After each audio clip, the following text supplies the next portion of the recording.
ভূমি অপরাধ ও প্রতিকার আইন 2023 অনুযায়ী কোনো ব্যক্তি যদি অন্যের জমি নিজের বলে দাবি করে তাহলে কিন্তু এটি শাস্তিযোগ্য অপরাধ, এবং যেখানে সর্বোচ্চ শাস্তির বিধান আছে 7 বছর।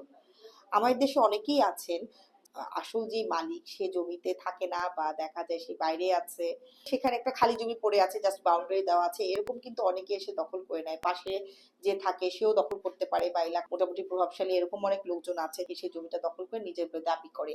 যদি এই সম্পর্কে কোনো মামলা হয় এবং আদালতে এটা প্রমাণিত হয় যে সে অন্যের জমি দখল করে আছে, তাহলে তার কিন্তু সর্বোচ্চ শাস্তি 7 বছর হতে পারে।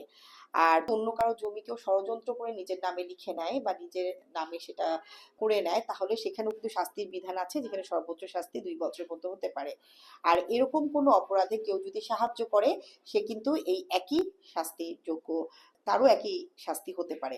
সুতরাং আপনারা কেউ এরকম পরিস্থিতির শিকার হন তাহলে অবশ্যই একজন দেওয়ানি আইনজীবীর মাধ্যমে, দেওয়ানি মামলা করেন এরকম একজন আইনজীবীর মাধ্যমে আপনারা মামলা করবেন, অবশ্যই এখানে প্রতিকার আপনারা পাবেন।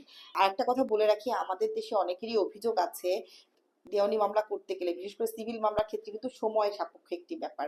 আপনারা যখনই কোনো মামলায় নামবেন অবশ্যই ধৈর্য সহকারে আপনারা সেই মামলাটা পরিচালনা করবেন।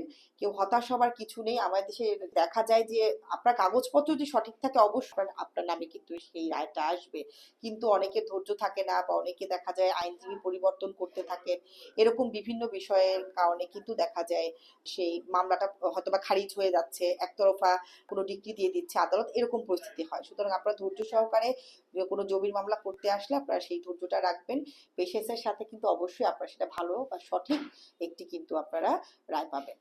ধন্যবাদ।